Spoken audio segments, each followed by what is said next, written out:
Welcome to the Monday, January 27th, Washougal City Council meeting. If you would, please rise and join us in the Pledge of Allegiance.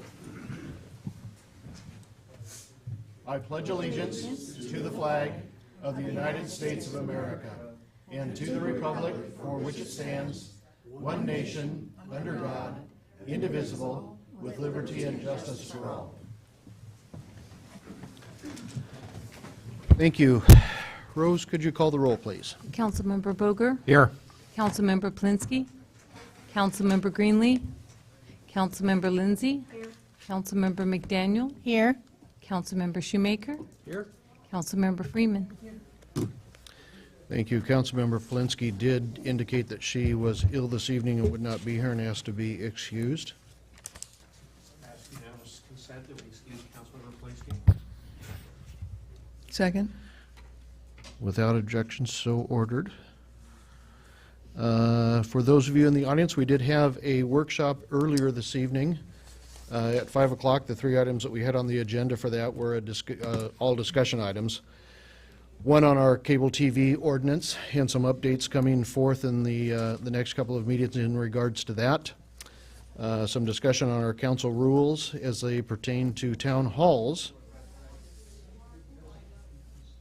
And we'll have some more that's on the agenda this evening as well.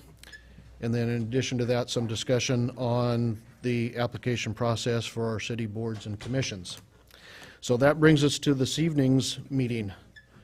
Council, are there any amendments to the agenda? Okay, hearing none. First order of business is public comments. Any individuals that would like to comment to the council?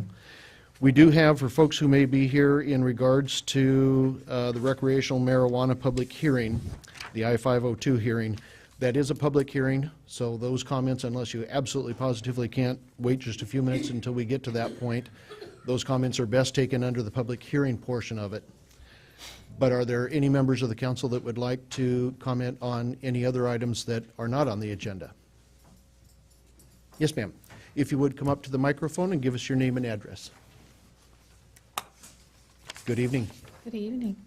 My name is Joyce Dacklin, and I live on 3605 C Street. And I am not quite sure if this is the right moment to address this, but that portion of 36 and Evergreen, right off of Evergreen, has no sidewalk on either side. And the area outside of the fog line is pretty much decayed. And it slopes down into, on one side, the railroad, and on the other side, neighbors' yards. And it gets filled with water puddles. And there's no way to get out of my street. I'd love to walk, but I actually fell the other night because there was a puddle, so I didn't see the hole. And I fell in the street. Luckily, I didn't get run over, but I mean, I would have. And it's just getting worse and worse, and it seems like a really publicly used area. There's a lot of residences all the way down to 39th, and I see youngsters, teenagers, talking as they're walking, not paying attention, and you know, there's a lot of elderly people like me that live there too, and I cannot go on the street anymore. I mean, I just can't get out. I have to drive somewhere to walk around town, so I thought I'd bring it up, because it may have been something that nobody has brought to your attention for a while. Yeah, there actually is, and it is on one of our plans as well. It's a discussion not only to the 39th area, but all the way out to the administrative offices for the school district, if not beyond that, onto Jemtegard as well, which that portion starts to get outside the city. But I know there are some discussion even in regards to the Schmid ball fields that are down there by the school district offices as we finish that area out and potentially put another ball field down there, and or they build a new school on the site or any of that type of stuff. There's a number of improvements that are due to happen not only along that area but on down to 32nd to make it all work, which includes, Mitch, remind me, signals at 34th, signals potentially at 39th? It was possibly at 30, definitely was addressed at 39, was a possibility at that time. because of the school buses and being able to release them and sidewalks all the way down, at least on the north side of it. I don't remember that the plan includes anything on the railroad side of it. But it's yet to be funded as well, and there's probably, golly, it's an old number, $1.5 million just on surface improvements, not anything down inside the ground, 2 million. Well, that's what But it is on the list. yeah. But I just wanted to make one more comment is, I mean, does it need to be completely done to that level in order to make it safer? I mean, couldn't we just have a trail or something like that? Your question is a good one, and we've started looking at those in a number of places, something less than full improvements through there that make sense, that if we do come back through in the next short number of years, that we're not just tearing up money to put something else in, so. All right, well, thank you. You bet. I appreciate the comments, thank you. Anyone else that would like to address council? Larry, good evening. Good evening, Council, Mayor. Larry Keister, Zitzelberger Road in Washougal. For future consideration, things that for you to think about, places that are going to be an issue in our community. The crossing, the at-grade crossing at 32nd Street. The railroads are running more trains now than they have in the past. The statistics that I've heard, there are about 85% of capacity of the tracks right now. As they run more trains, they will start looping a lot of the empty trains back over San Ian Pass, which will increase the number of trains that they're able to run down through the gorge. Train traffic is going to be a huge consideration for the economic development of our community. In the future, I think we should start talking about what are we going to do with the crossing at 32nd Street. It's a major intersection in our community, and that's going to be something that's going to take a lot of money. It's going to take a lot of discussion as to what to do. I think now is the time to start talking about it. Thank you. Thank you, Larry. Good evening, Marilyn. Good evening, everyone. I'm Marilyn Tyrrell. I live at 950 G Street. Going on what Larry just said, my house is only a couple of 100 feet from the tracks. One night, about 2 weeks ago, I came home after dark, and I sat there waiting as the train crossed. And I have a habit of counting things, and I eventually started counting. There were 76 oil cars passed in front of me after I started counting. When we talk about, a train being a mile long, that doesn't make sense. But when I start to think about the big, big fire that 76 carts would make, or the amount of oil it would dump into the river and all the people who live there, near there just isn't enough noise coming from this area about how serious it is for us. I think about Stevenson, but I understand that the tracks are down here and Stevenson's up here. So I guess this is about the first place where it really is surrounded by housing, and we really got to do something about this situation. I heard them talking on the radio recently. They said they had some group of importance had asked the railroads to improve the quality of the cars, and they have done nothing, and they went to the federal government and asked them to put some muscle behind this, and the federal government people referred them to the railroad people, so thanks a lot, Anyway, there are a lot of us, I'm sure, who are very concerned about this. Yourselves as well. Thank you, Marilyn. Anyone else that would like to comment to council? Okay, not your only opportunity. We have the public hearing and then another opportunity for public comment as well. That takes us to our consent agenda. The consent agenda this evening has 6 items on it. Our annual planning session minutes of January 11th, 2014, our council minutes of January 13th, Our regular accounts payable claims in the amount of $687,781.42.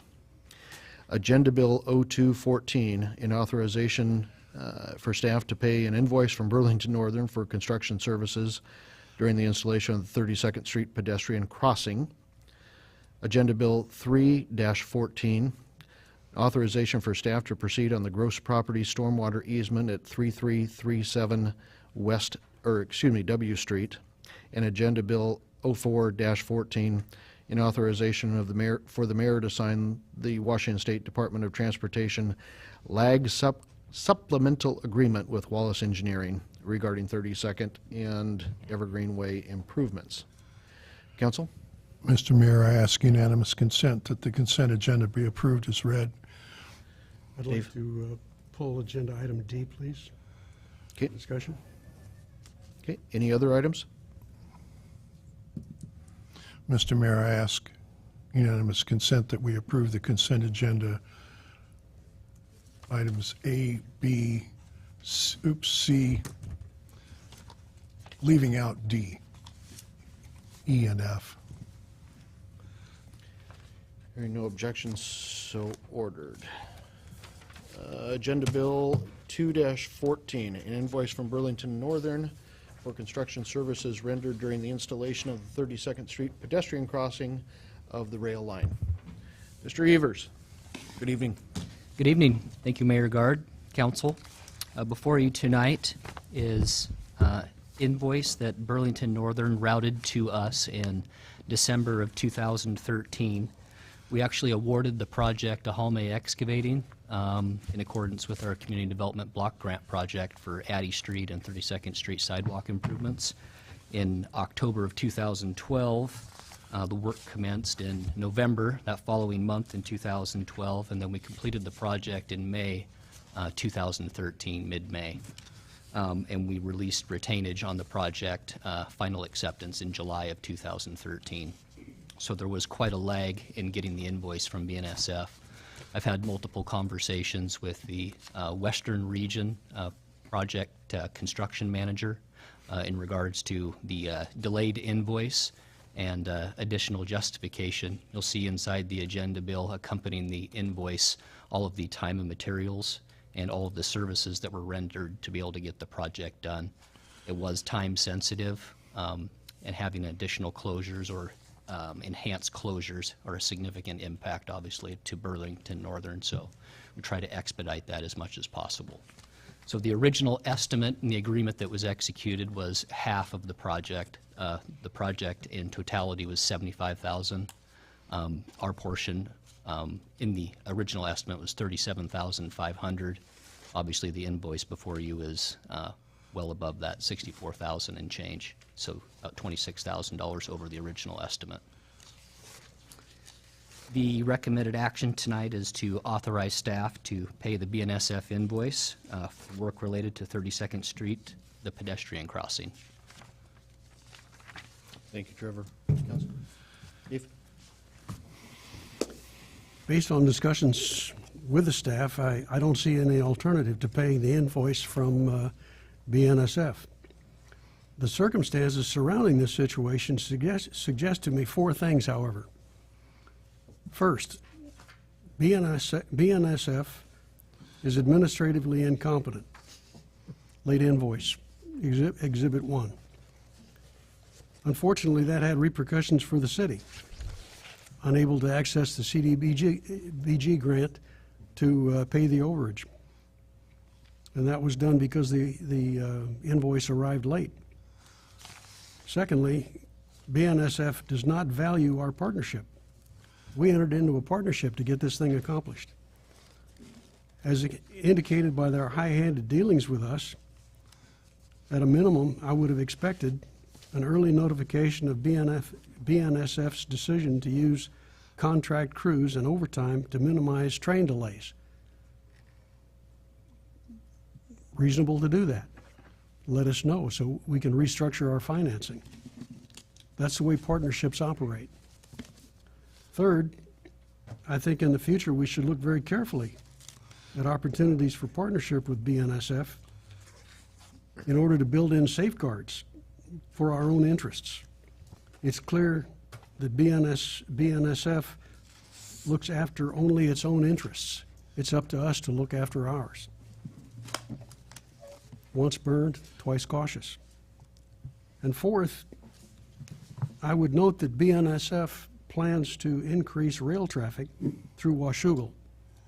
That's their proposal. And as pointed out tonight, there's actually some of that going on already. This increase in rail traffic is being opposed by radical environmentalist groups, and the city has not joined this effort yet.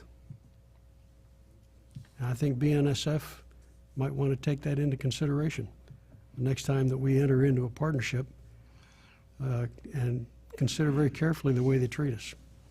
Thank you, Mr. Mayor.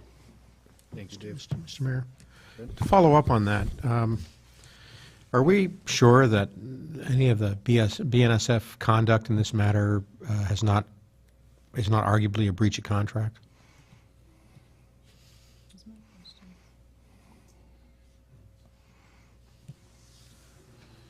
If you're addressing that to me, Whoever. my associate actually dealt with this while I was ill, and I think he looked at it, and the contract was for a half.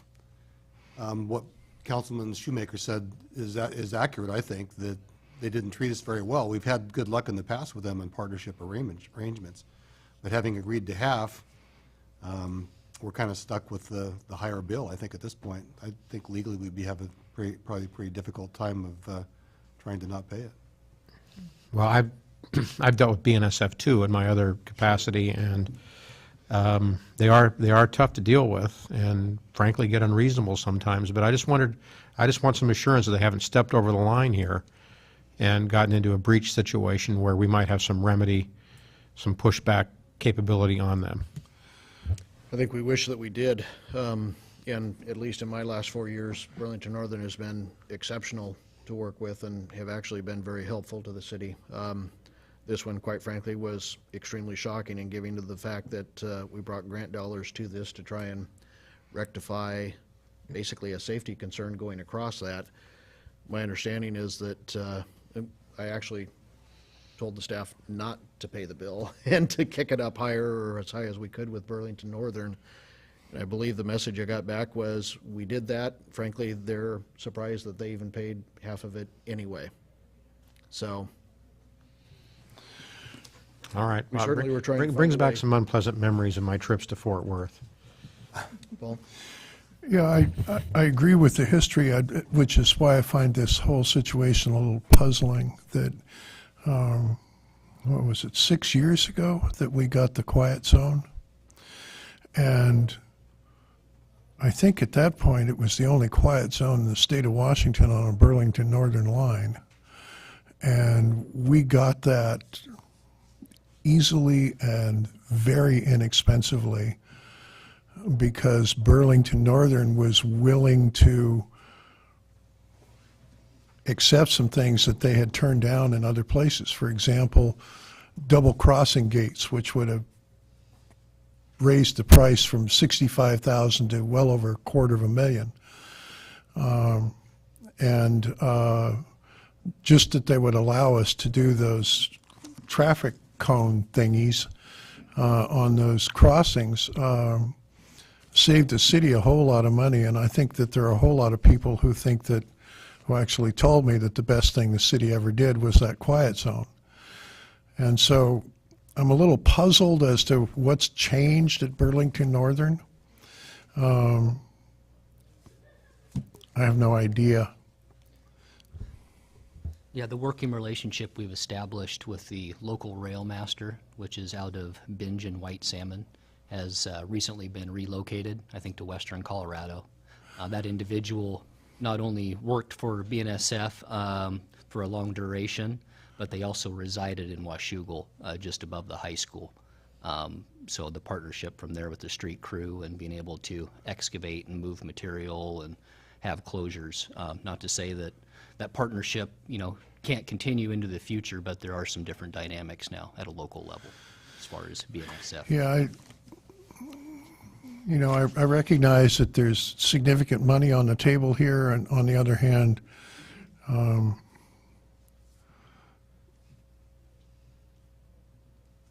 they can be exceptionally difficult to work with.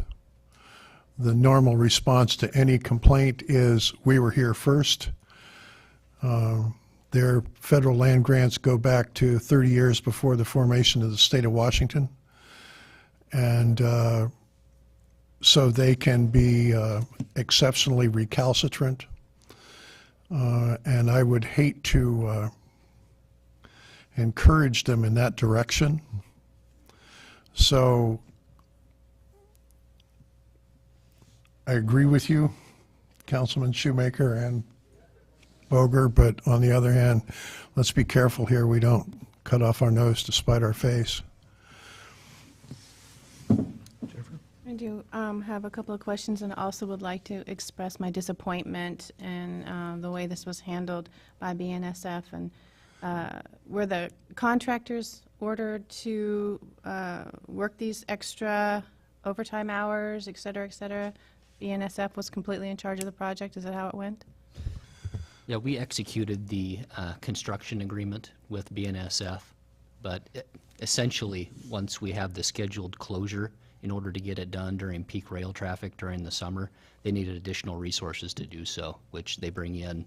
I think they're quasi-titled, like hot shots, that are certified to be able to work on the rail on BNSF's behalf. And so that was the resources that were needed to limit the closure and get the work done with our contractor within their right-of-way. They have 200 feet of right-of-way there, 100 feet from center line of traffic of the rail. So.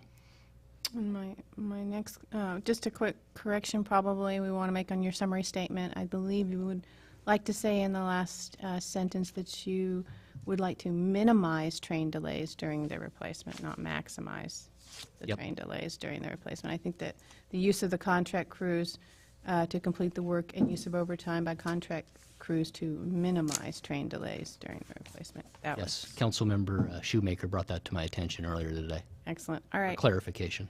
And my next question is, where are these extra funds coming from? Which account are we looking at for that? What's proposed is the Transportation Capital Fund, other projects, the pedestrian side as well as major roadway, utilizing monies from that account specifically to be able to cover the cost overrun. Thank you. Dave, did you have another question? So are we going to, is there going to be anything we're not going to do this year that we would have done otherwise?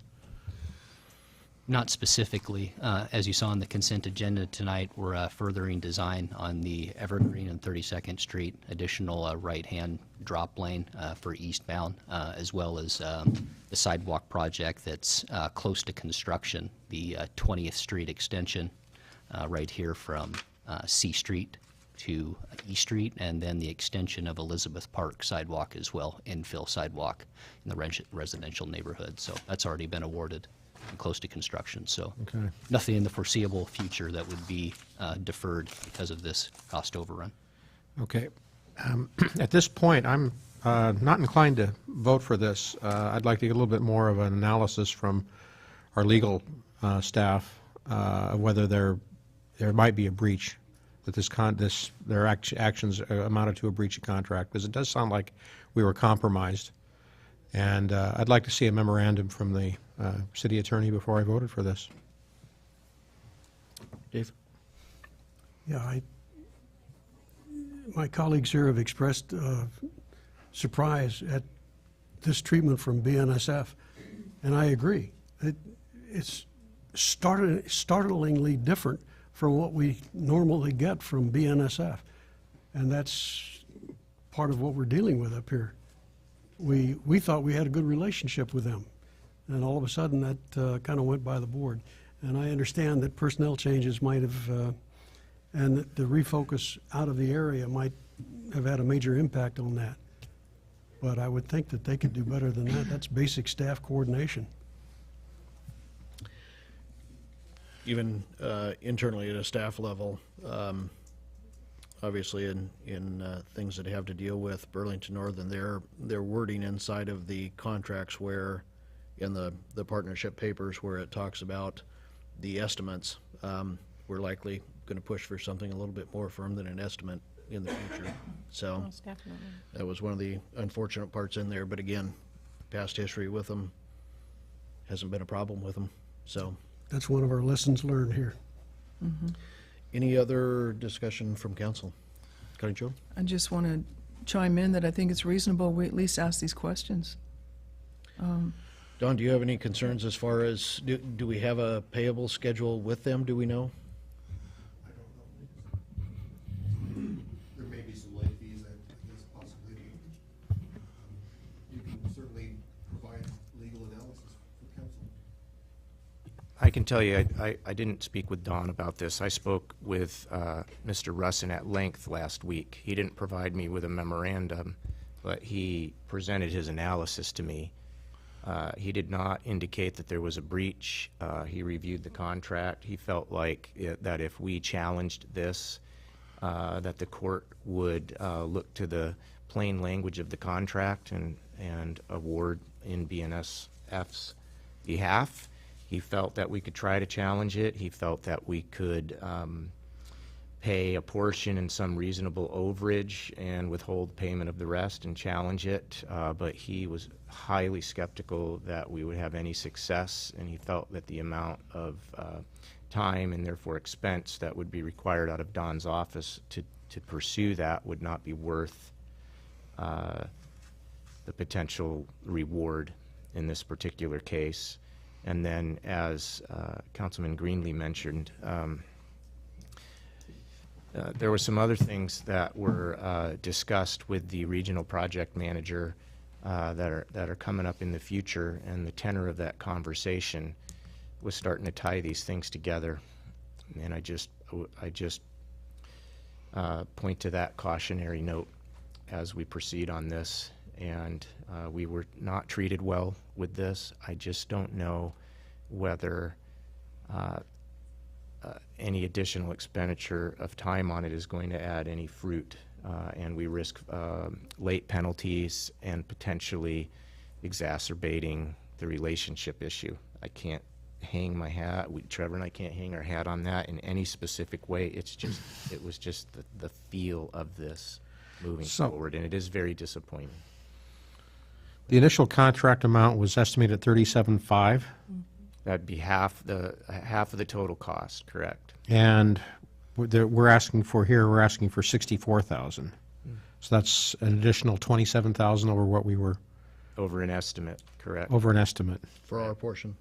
Right, and that fundamentally, that's what Scott was pointing to, is that the language in the contract points to an estimate, and the plain language of the contract indicates that we would pay half. He said that there's a reasonableness test that we might be able to bring forward, that it's unreasonable to expect that an estimate would almost basically double, but he was very skeptical about that, given the plain language of the contract. We have talked internally about, okay, the lesson learned here is that moving forward, we've done things like this with BNSF before. We can't have that kind of language anymore. We're going to have to nail down some percentage. The risk is that they won't let us in the right-of-way.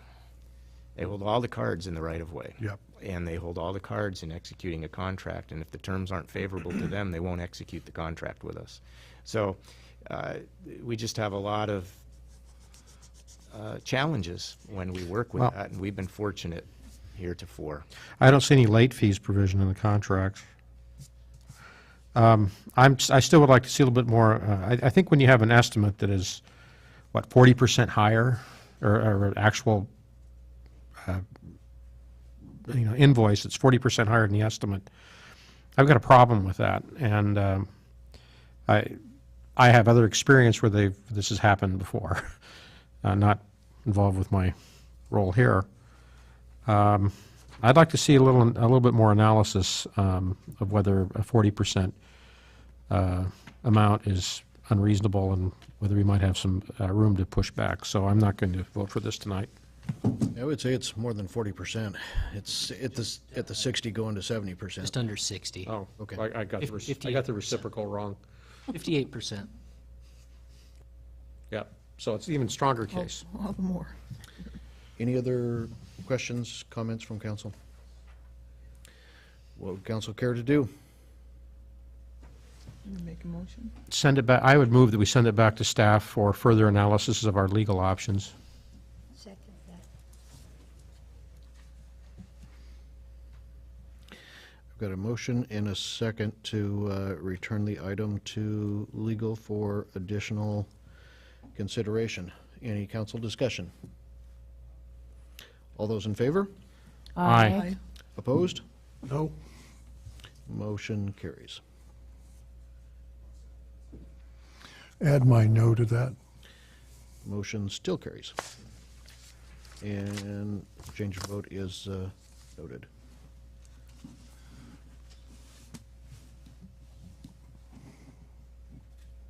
Okay. Sean? Yes, Yeah. go ahead, Dave. I appreciate your concerns. I acknowledge that you have a great deal more knowledge in this area than I do. But in my discussions with the staff today, it seemed like that area was pretty well covered. And although they didn't have a formal memorandum on the subject, they were conversant with the issue. And they were not encouraging. And since the difference is $27,000, while that may be a major amount of money to us, getting involved in any kind of a legal tussle could eat that up in a hurry, and we might lose, so. May I respond? I'm not sure I'm ready to go there either, because it would be, legal fee time, attorney time to pursue that, but this is money we're paying. So they say possession's 9/10 of the law. I just want to see what our options are, and we can bring this back in 2 weeks. Or I would be willing to consider, if legal counsel can take a look at it in the next couple of days and confirm that there's no viable defense we have to this, I'd be okay with that approach too. And that was what I was angling for, to give the administration some flexibility to deal with this before the next meeting in 2 weeks. So how would you phrase that? Would someone like to reintroduce another motion Okay. for reconsideration? First, you need to reconsider, and I can't do that. All right, since I'm the maker of the motion, I'll move to reconsider our earlier motion. Second. I'm going to take it without a vote. You're up. Okay, then so we just proceed with a motion in chief. Okay, I would move that we have the city attorney look at our legal options on this further, and if the city attorney is willing, advises the administration that we have no viable legal options in pursuing this, that the administration may pay the invoice. Second.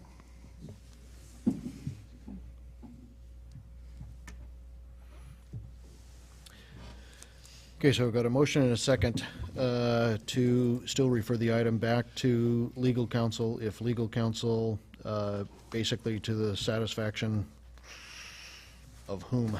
Themselves, myself, David? We can't come back to you and ask you. No, it'd be the administration, either you and David, or To the satisfaction of the administration that there are no viable legal options available to us, that the invoice would be paid. I would say I would put in the word reasonable, reasonably viable. Yes. Got it. Any council discussion, questions? All those in favor? Aye. Opposed? Motion carries. Thank you. Don, would you be able to get that through your office fairly quickly? I've already looked at it, they just haven't done a formal opinion. But Okay. review it. Apparently, we need to do it before the end of the month, so we'll have them crack back right away. Okay. Yeah, I looked at it, and some ideas came into my mind about it, but He's already been looking at it already, so he'll should. Thank you. That brings us to Agenda Bill 5-14, a public hearing regarding the moratorium ordinance in regards to I-502, the recreational marijuana. This is just a little bit of background for the folks from the public that are here. This is an item that we took under an emergency moratorium a month or so ago in regards to Initiative 502, that basically the council took a posture that we would hold off on handling any permitting and zoning of any of the uses of marijuana under Initiative 502 until we had time to really be able to get through some of the questions that are still outstanding, allow the state to still try in their current session to come up with some, whatever, I'll use the word fixes, or whatever tweaks that they're going to do to it. And there are a number of bills that are underway in the House or in the Capitol right now that that affect a lot of this as well. So all of that's still about as clear as mud. So with that, one of the provisions of an emergency moratorium is that we do need to come back within 60 days and hold a public hearing in regards to that emergency moratorium and the ordinance that created it. That brings us here this evening.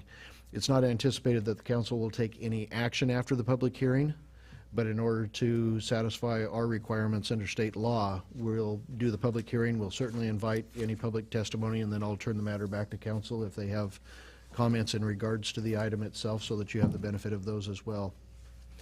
I have one question. Yes.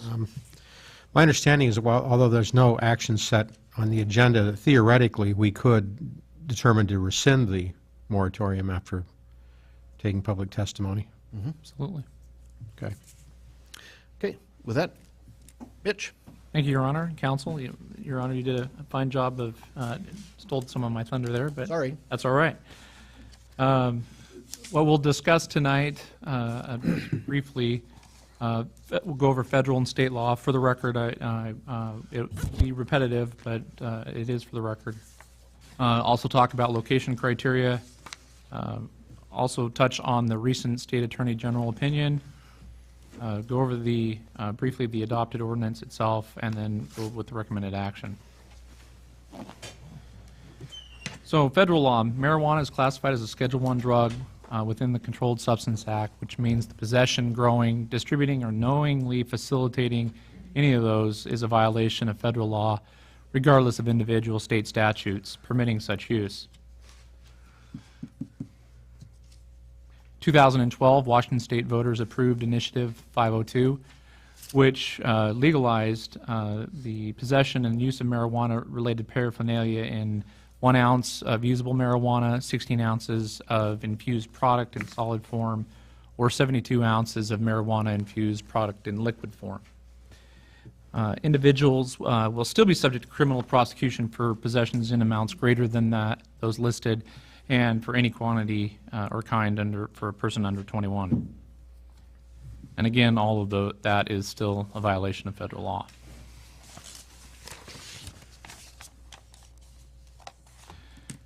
The initiative tasked the Liquor Control Board with developing regulations, which they have, and became effective on November 21st of last year. It put in place a 3-license scheme: production. There will be effectively no limit on the number of production within the state. Processing, again, no limit, and sales or retail portion of it. And that will be, it's based on population, and Washougal has 1. As of now, there are 3 production licenses requested within the city, 2 processing, and 6 retail license requested. Go over the location criteria.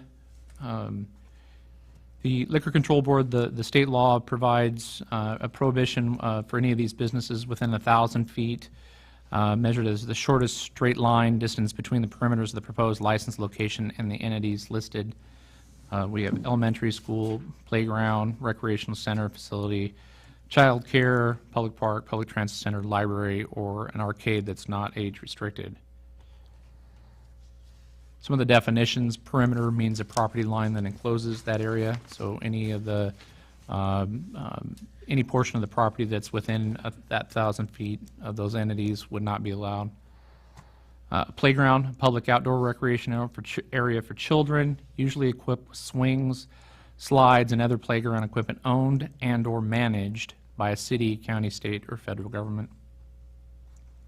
And then public park, Again, means an area of land for the enjoyment of the public, having facilities for rest and/or recreation, such as a baseball diamond, basketball court, again, owned and/or managed by a city, county, state, federal government, or metropolitan park district.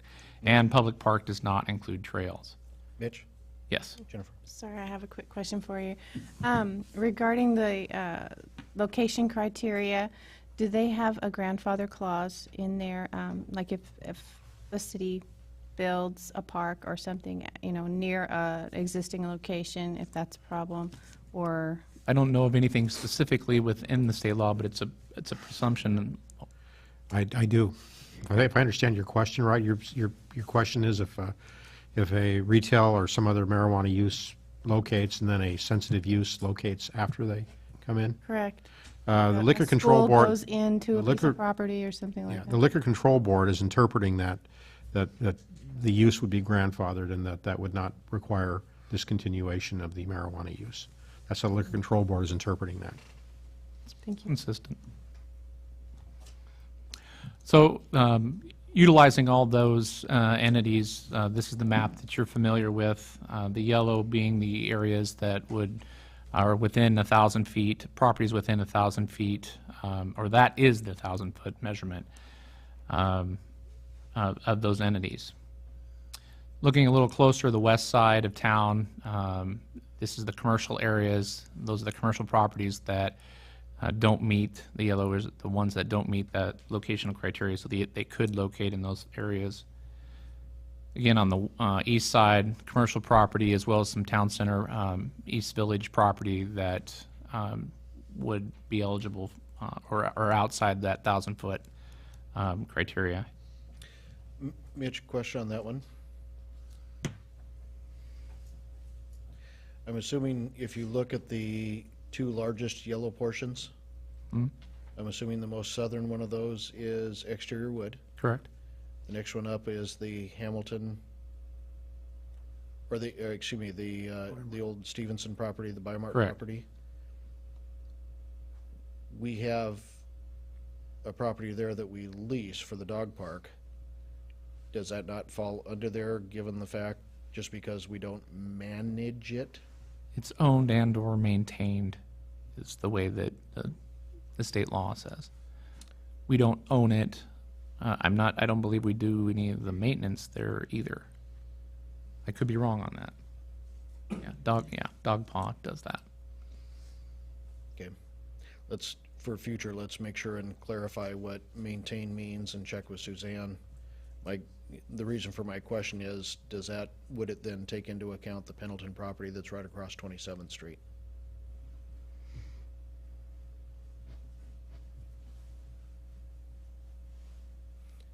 And another clarification before we go too far on your maps, are the uses not permitted in residential areas? Retail use. Effectively, yes. So they can go into residential or they cannot? We'd say no. Yeah. It's a We don't allow production and processing It's of a retail use. Yeah, within residential districts.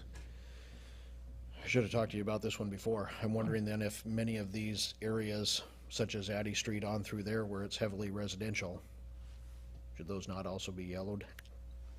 Well, no, because the yellow are the areas where these are commercially zoned or that retail could occur in the yellow portions on this map.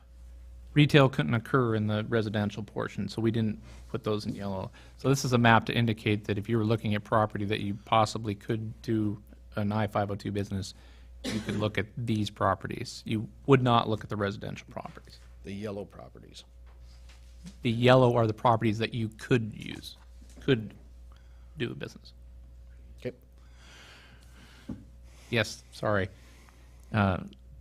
This, maybe I should have changed my colors. This yellow It was means just that. This yellow means no citywide, and then we thought I'd get a little more detail when I go to industrial, it's green. So there you go. Let's go to like red or scarlet. Yeah. No. Sorry. But on the previous maps, then on these two, the yellow are areas that you could That are acceptable. that are acceptable. Correct. I'd like to look into the question since we're under a moratorium, of if the city, for example, began to mow the dog park, does that change its status? That's why I asked him to clarify, maintain. Yeah, exactly. And also the same would be true about Angelo Park?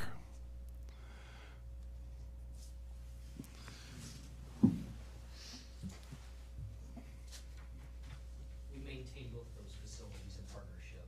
Angelo is with Camas Washougal Soccer Club, and then the off-leash dog park is in partnership with Dog Paw. So we do mow, we do trash check, and other types of services for both of those facilities within our parks department. So I guess the question is, does that qualify as maintenance under the law? I'll definitely look. It may give us, there may be some teeth to that. Now that we've interrupted your presentation enough times, let's see if we can get through it. No, that's fine. It's your hearing. This is the portions of property within the industrial district, and the red show the privately owned properties within the port. I had a question on that. Sorry to interrupt again, but do we know who the ownership, the one on Highway 14, is that the car dealership? No, that Schmid family owns that. Okay. And then the other red, do you know who owns those? Brian Knapp owns one, Renee Carroll owns one. The other ones, I'm not sure. I think it's actually Dick Hanna owns where some of those properties are as well. Okay. The biggest one on the south side, I'm not sure on the ownership of that one. Okay. Waste Connections. Is that Waste Isn't Connections? that the transfer station? I don't believe it is. Oh, that's the green at the end of the street. Yeah. Which would make it FiberWeb, whatever FiberWeb is now. Vitesse. Okay. I just was curious. The rest is port-owned. Correct.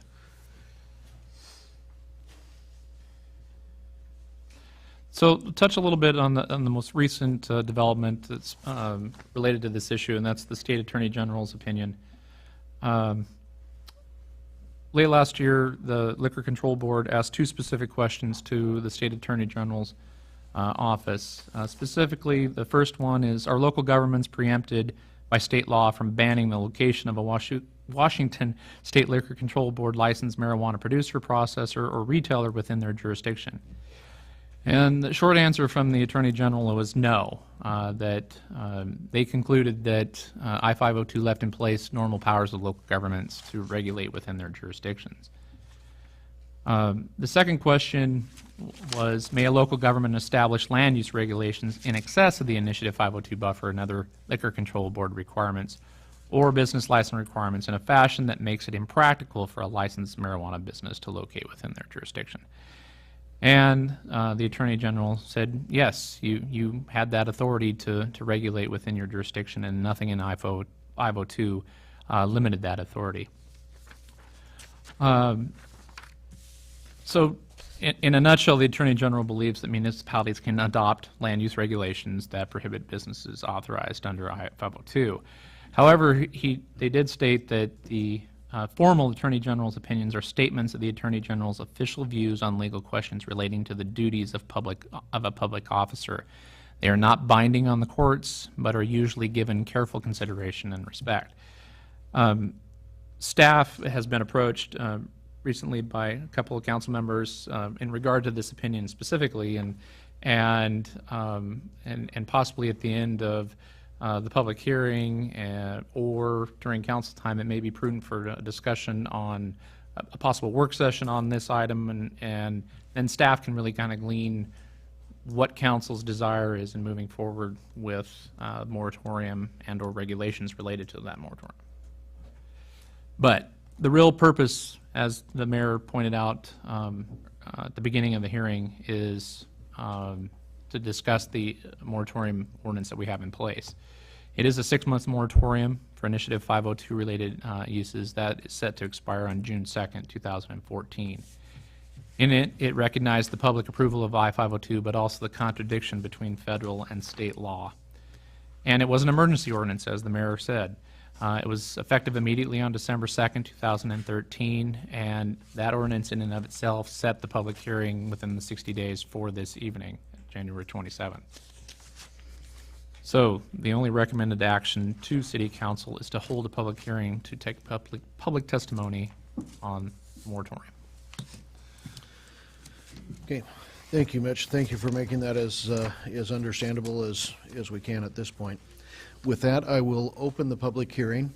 I would ask that any members of the audience that would like to comment on the moratorium itself step forward to the microphone. We do have a 3-minute limitation, but if you would step forward to the microphone, give us your name and address and your testimony. Who wants to go first? Good evening, Tim. I am Tim Kuchera, 2685 North N Street, and I've emailed all of you folks and appreciate the responses that I got back. I just want to say I'm 100% opposed to any business or any of the 3 uses in our town. I don't think that's the kind of business we want to draw in. I recently retired from the fire department as a volunteer after 9 years almost, and my first fatality accident was right out here on 14 from a gal that hit and killed a 66-year-old man that was just driving into town to get food for his Memorial Day barbecue, and she had been on a pot binge, and it made an impression on me. But I just don't think that's the type of thing. I'd feel the same if somebody wanted to open a strip bar or a pornography store in Washougal too. I just don't. I don't see the reason we need that kind of business here. I realize with the law now, it's legal to do that in your house if you want, and that's fine if you're over 21. I have a son at freshman in high school here. About 10 days ago, he was approached by another student with what he described as a sandwich bag, about size, full of pot, and about a 6-inch knife in his backpack. Wanted him to buy some pot from him, thought it'd be a good idea, a good fun thing to do, and it's legal now, and my son's smart enough to know better. Asked him why he had a knife in his backpack in school, and he said, well, I walk home and I don't want to get jumped because I'm carrying all this stuff. Said he got it from his folks, and he says a lot of people have it. I know that the law probably made it easier for these kids to get a hold of, but selling it right here in town, I just don't think we need it. I think you guys have been doing a good job trying to get good businesses in town. I think we should stay on that path and leave that stuff to somewhere else. So, thank you for your time. Thank you, Tim.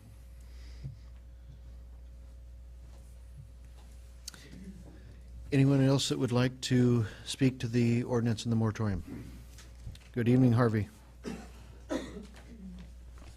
Harvey Olson, 3903 R Street. The 502 federal law, or the federal law, it is a violation of federal law regardless of individual state statutes permitting such use. Now, the state of Washington, very recently, the Attorney General of the United States told the governor the federal government would not preempt Washington and Colorado as the states implement a highly regulated, legalized market for marijuana. Attorney General made it clear the federal government will continue to enforce the Federal Controlled Substance Act by focusing its enforcement on 8 specific concerns, including the prevention of distribution to minors and the importance of keeping Washington-grown marijuana within our state's borders. Now, that's the United States Attorney General saying, go ahead, folks, you have my verbal approval. Now, in my 61 years of voting, I have observed politicians who promise all kinds of things. They get into office and they violate those promises. They lie. The Attorney General for the United States right now is a proven liar, appointed by the President of the United States, who is a proven liar. Now, anytime... Harvey, I'm going to ask you to refrain from making okay. statements that I'm sorry, direction. Mayor. I'm sorry. the veracity of the individuals is in question, let's put it that way. Folks- By many people. Folks. So, we have, for the next 3 years, more than likely, a verbal commitment by the United States Attorney General to approve, go ahead and sell, whatever you want to do. Now, at the end of those 3 years, we will undoubtedly have a new president who will appoint a new Attorney General. Now, what would happen then if that Attorney General starts to enforce the marijuana laws and comes into the state of Washington and closes everybody down? It could present a real problem for cities that knowingly facilitate the above possession, growing, or distribution. There is a very, very minute possibility that the city officials could be, probably wouldn't ever happen, but could be charged with aiding and abetting. Harvey, I need you to wrap up. I'm wrapped up, that's it. Thank you, sir. You bet. Can I ask staff one question? I'm asking staff, Harvey. Isn't there a written memorandum from Department of Justice on this, that if we stay within certain criteria, that they won't enforce the federal marijuana law? It was a written memorandum to the governor, I believe, yes. Okay. I think it was in August of last year? Yeah. Who was that from? From someone at Department of Justice. I don't know if it was from Holder, but it was from somebody, In that office. U.S. Attorney or somebody. Anyone else that would like to comment on the moratorium? Last call, don't be shy. Come on up. Good evening. Evening. My name is John Jansen. I live at 1227 B Street here in Washougal. And just been keeping track of some other related topics, and there's a couple of House bills that have been introduced in the state legislature that to try and preclude local entities from passing these moratoriums. One of them would, the local entity would lose all their state license fees, and the other one they'd lose 70%. I'm just not sure if the council and the rest of the citizens are aware of that.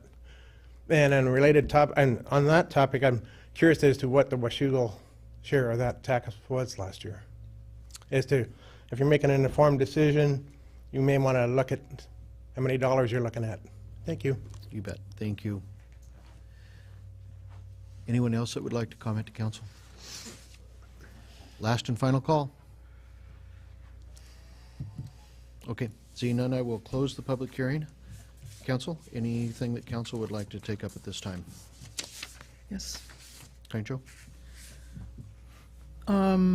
January 16th, there was a response to the request from the Liquor Control Board Chair by the Attorney General's office, and they released a formal opinion regarding local ordinances affecting new marijuana businesses in Washington.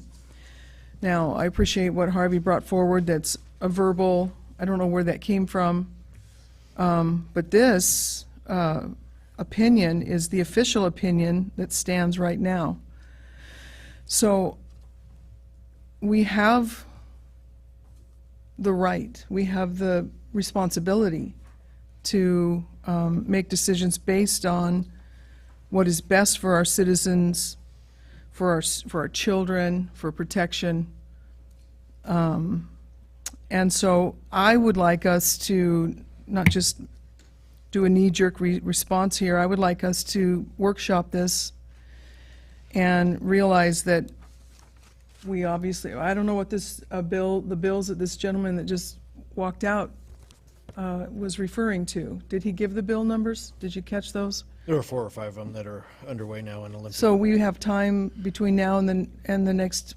You're not under a time crunch. You've got a moratorium in place Right. that goes until June, and So we have plenty of time. Thank you for pointing that out. as we get to that date, we would be back to you with some additional workshopping and some additional recommendations, so. Well, yeah, I definitely want to bring this back to a workshop.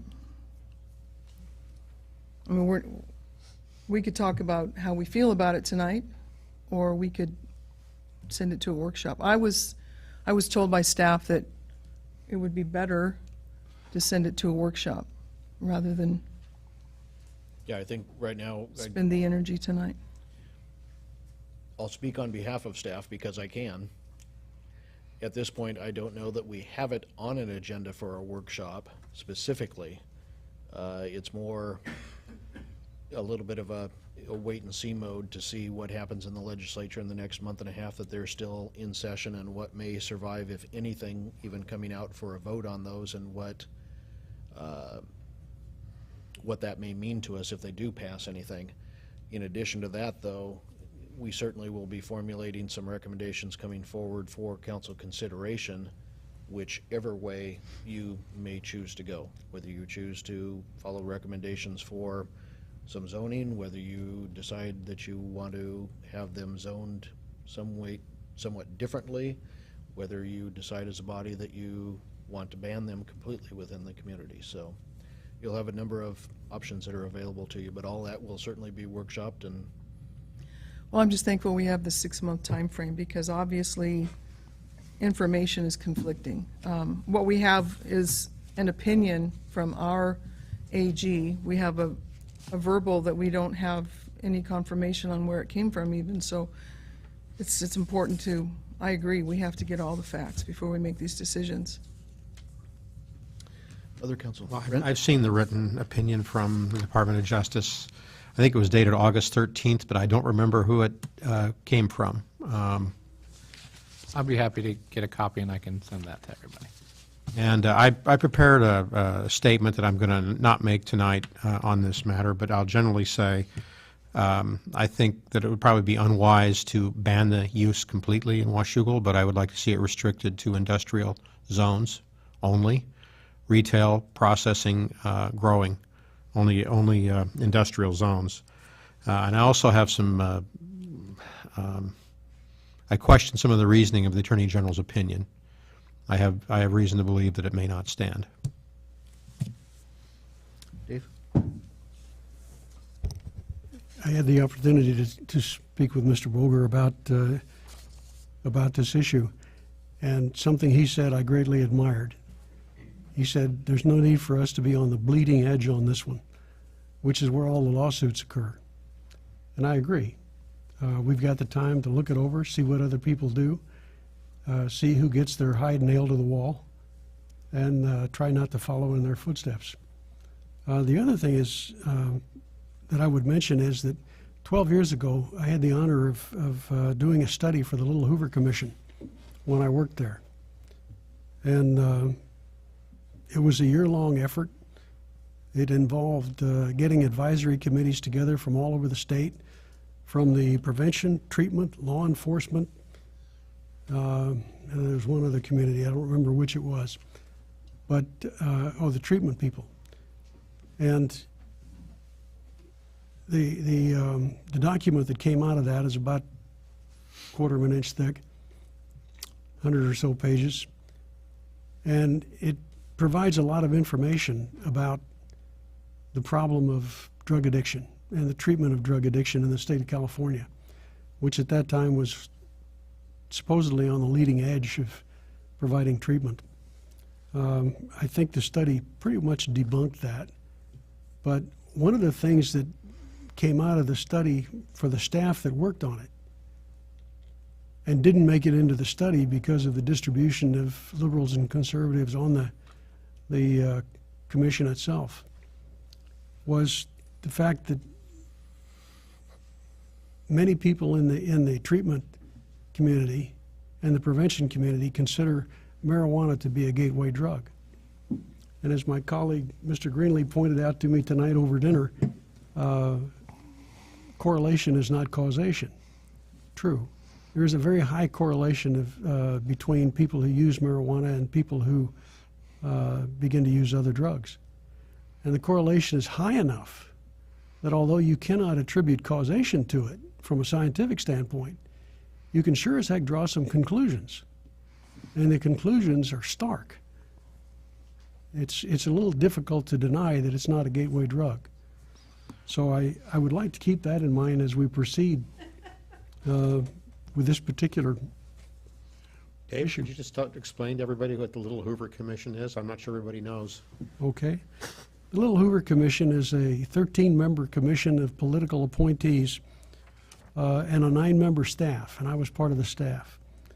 They advise the governor and the legislature on the effectiveness and the efficiency of California state government. In the brief time that I was there, almost 3 years, I didn't find a lot of either. And it was my privilege to get one agency canceled because of that. But that's what they do, that's what they did, and these were the conclusions that we came to. Not all of them made it into the report, however, for political reasons. Thank you for bringing that up.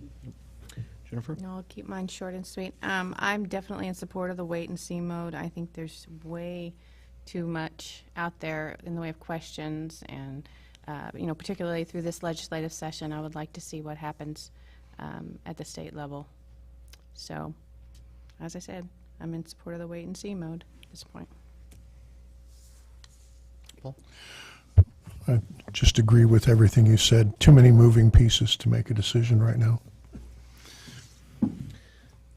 I just want to reiterate, that's the way I feel also. I want to see what's going to happen through the legislature, and I don't want Washougal out there before we know where we are. Okay, any, Cutting Joe? The wait and see can go hand in hand with, we need to do the right thing. So if it comes down to having to stand up for the sake of our youngsters, we sit on committees for the city for prevention. We have outreaches left and right. We have our Children's Home Society where we're reaching out to people that are troubled with drugs. You could just go down the list. You know, the Little Hoover has proven. So they can go hand in hand. I'm not against waiting until this all sifts out. But when rubber meets the road, we have to do the right thing, whether we end up bleeding or not. Thank you. Any other council comments? I'll close by saying, Mitch, this is a zoning ordinance, right? Correct. And in zoning ordinances, you don't typically deal with drug laws and overall policy decisions about things like that, and that we normally consider the impacts of a use on nearby property and public safety and things like that. Correct. So my focus on this is going to be as a zoning law, and I don't think that it's a good idea to have retail marijuana in our currently zoned retail districts because of the way they're set up in Washougal. They're much smaller than they are in larger cities. They're closer to houses, and I don't want to see a retail facility near a residential use. And so that's where I'm going with this. And I guess my question for you is do we allow under our current zoning ordinance any retail uses in industrial zones? Very limited. Okay, we may need to tweak that if We that's... we would have to tweak it for this specific use, absolutely. And we already do that with adult uses, right? Correct. And we have to allow adult uses under the First Amendment in court rulings. How many adult uses do we have in Washougal? 0. Okay, any other comments, questions? Just a quick comment, the drug dealers don't usually go by zoning codes. Okay. Legal ones do. So this item will come back, and we will keep you apprised as we move through things. That takes us to Agenda Bill 6-14, a resolution to amend council rules of procedure, removing Section 2.7 Town Hall meetings. David. Thank you, Mayor, Council. As we discussed at the workshop, this resolution would remove Section 2.7 Town Hall meetings, which was a consensus of the council at your annual planning session. So the recommended action is to read the resolution by title only and then to pass and post the resolution in the usual manner. Mr. Mayor, I ask unanimous consent that we read the resolution by title only. Hearing no objection, so ordered. A resolution amending the city council rules of procedure. Mr. Mayor, I move that we pass and post the resolution in the usual manner. Second. I've got a motion and a second to pass and post the resolution in the usual manner. Any council discussion? All those in favor? Aye. Opposed? Motion carries. Thank you. That takes us to the second opportunity in the agenda for any members of the public that would like to address council. Okay. Hearing none on that one. Mayor's report, I've got three quick things to report back to you. We've had a number of meetings in the last week. Everybody's finally done with the holidays and everybody got back into meeting mode, it seemed like, and that's continuing this week as well. One of the meetings was in regards to trails and hiking events, specifically those that could happen and start and finish in the Washougal area that may also bring some tourism in. We do have Renee Carroll is involved in that. The Washington Trails Association was in that meeting. Columbia Gorge folks were in that meeting, and they're continuing to move some things forward on there. Second one was requested and actually put together by some of our business people in regards to a potential downtown organization or reviving a downtown organization. And same thing there. They're starting to get some of their information together and start looking at some ways that they may be able to move forward and start an organization to do that. Part of that also, that discussion got into farmers markets and what we could do potentially with the with Washougal having a farmers market again. And there are two individuals in the community that have stepped forward and expressed interest in trying to wrestle with that that type of an event as well. And then the final one, Councilmember Shoemaker was also in. It goes back to your budget decisions in regards to pickleball. And we began to gather some information, put some information together from the staff level and also from the private parties that are interested in pickleball. And we are moving forward and trying to figure out exactly what we can put together, what we can afford at this point, and where that may go. So that one is underway and on track. That's really all I have for you this evening. Any items from council? Brent?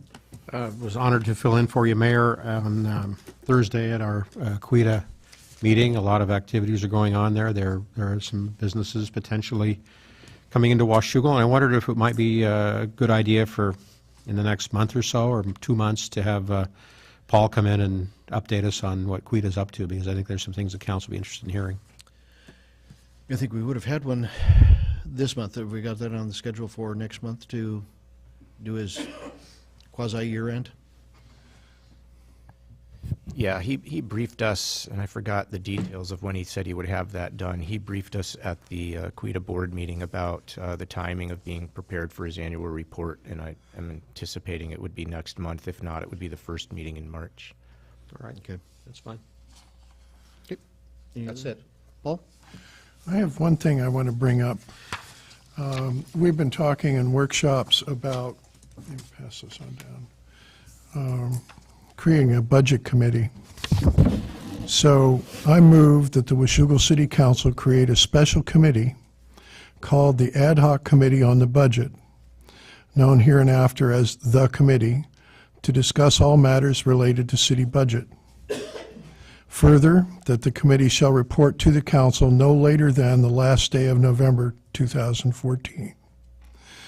Further, that the membership of the committee shall include council members Greenlee, McDaniel, Shoemaker, Freeman, Lindsay, Plinsky, and Boger. Further, that the committee shall establish regular and special meetings for its own convenience, and that the required notice and all other requirements of RCW 4230, the Open Public Meetings Act, shall be met.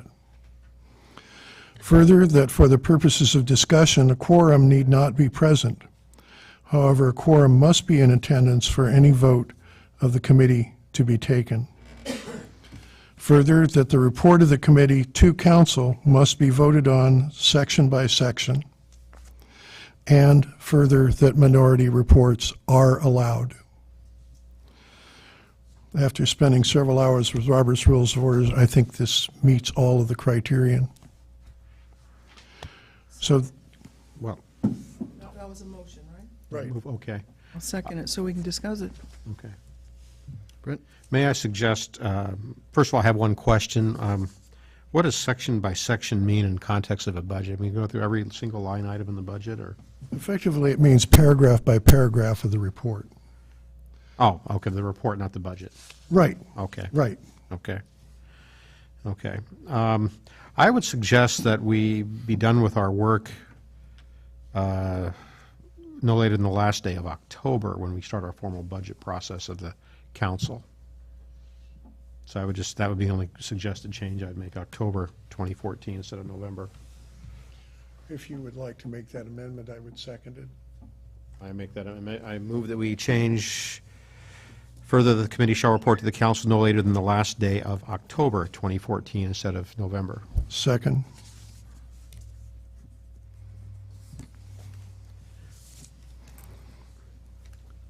Just as an aside, I chose November because we have to pass a budget by the end of December.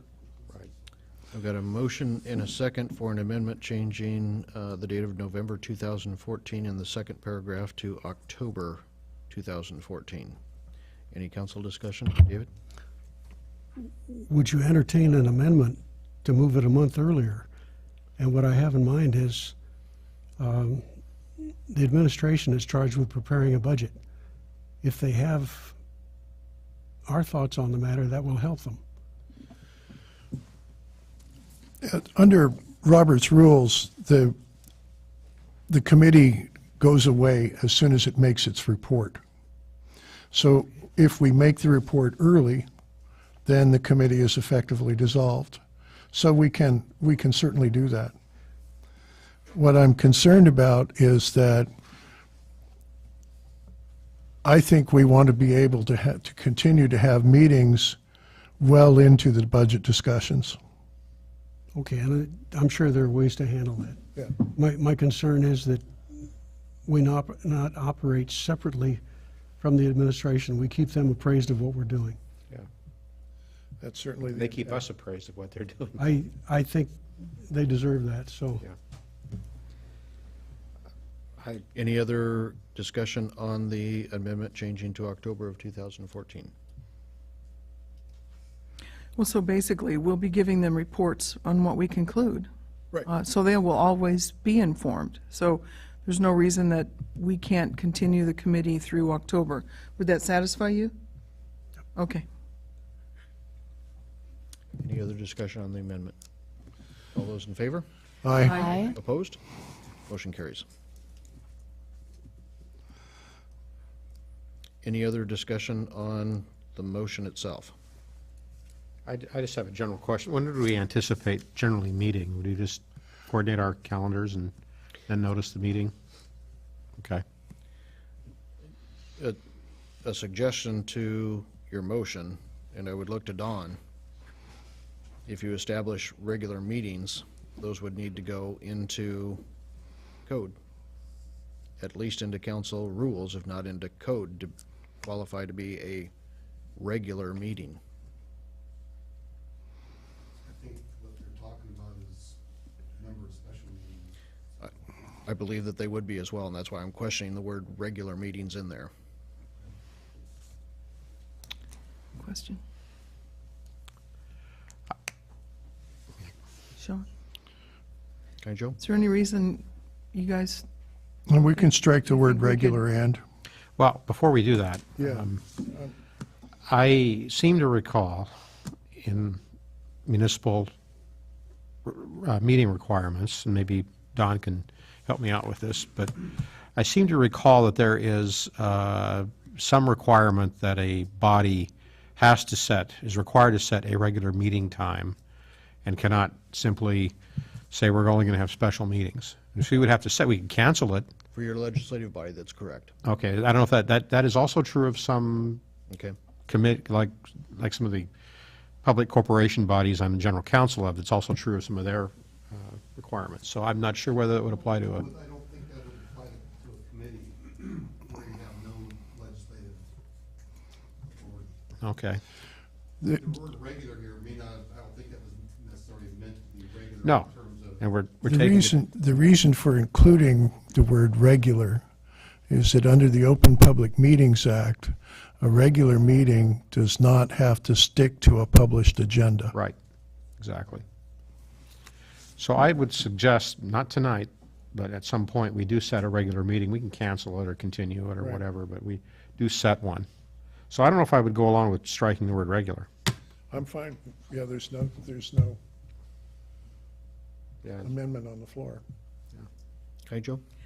Well, I've advocated that we do our best to do this during a workshop. I just wonder if we could, this could be adjusted, but if we were to say, out of our hour and a half workshop, can't we set aside some specific time each workshop? If we don't need to discuss it, we delete it? There's certainly nothing in this that prohibits that. And that was crafted that way. I'd like us to consider that. At least give it a try, see if we don't accomplish enough, then we could do an extra meeting. I just think it's a good use of our time.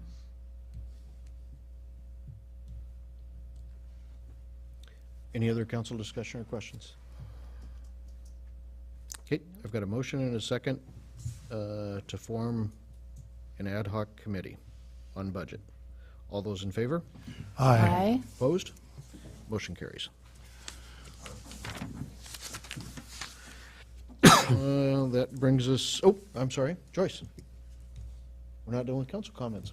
Council comments. Oh, we're down to council comments. Oh, I want to talk just a brief minute about the economic breakfast, forecast breakfast that I attended in Vancouver. And several other council members were there also. Because of the quorum, I guess, as I sat at another table, so I didn't sit with us. But it was a well-attended, very informative use of time, and they set aside workshops that I thought were very, very good, and anybody that has a chance to go to one of those breakfasts should do it, because what's happening in our county is exciting, and it's volatile, and a lot of it's controversial, but there's a lot of room for discussion and information and education. When do they normally meet? When does this normally happen? It's once a year. Once a This year. this is an event that's sponsored by the Columbian, so it's. I just have to concur with Councilmember Lindsay. I thought it was an excellent presentation. Some conflicting opinions, and of course, economic forecasting is always an opinion, so you're going to get a panel of people that may or may not agree. But I think what I generally took away is that things are improving here in our county, and that's good news in general. The only other thing, Mr. Mayor, I'd add is in my attendance, I did get to argue with the economist before we went into some of our breakout sessions, and he and I have some pretty fundamental disagreements about many issues. One last thing on the BNSF matter, I'd like to know what happens, what the decision was and why. We'll get that information back to the council for sure. I was close to being finished, and that, Oh, I'm sorry. that'll be, I'm I'm sorry, done. Jennifer. No problem. Dave? I've been absent from the last month or so from council meetings, and I went into the hospital for a heart procedure, which was a snap, in one day and out the next. Unfortunately, I was back 6 hours later via ambulance because of a post-op complication called pericarditis. The reason I bring this up is I want people to know why I wasn't here. But in addition to that, I want you to know about a decision that we made some time ago to combine the fire departments of Camas and Washougal. It was a very difficult decision for many of us. There's an emotional attachment to the Washougal anything, but especially to the Washougal Fire Department and the EMS, Emergency Medical Technician Service. I benefited that night from what's known as Advanced Life Support's ambulance service. Prior to the time that we combined the two departments, we had what we called Basic Life Support Ambulance Service. The difference is that the ALS can provide intravenous drugs and a variety of other things that the BLS can't. In my case, I was having trouble breathing because of chest pain, and I couldn't get a deep enough breath. And I might not have made it had I been taken to the hospital by car. But having that advanced life support service from the ambulance, I got the drugs to alleviate the pain somewhat, and I was able to breathe more deeply and also benefited from the oxygen. So I arrived in the emergency room lucid and able to help the doctors determine what the problem was. And that was a good thing because if you don't catch this pretty quickly, it can be fatal. So I want to compliment the council on its decision to approve the consolidation and tell you that from my perspective, I might not be here tonight had we not done that. I never expected to benefit from this particular decision, although I voted for it. I generally accept that I'm in good health, and I proved otherwise the other night. Thank you very much for that decision. Thank you, Mr. Mayor. Thank you, Dave. Connie Jo? We're very thankful that you're here with us. No, I have nothing else. With that, it brings us to an executive session of the council, so I would ask that we go ahead and clear the chambers. The executive session is in regards to litigation. I'm going to take an estimate of 25 minutes with no action to follow. It's good to see you. It's good to see you.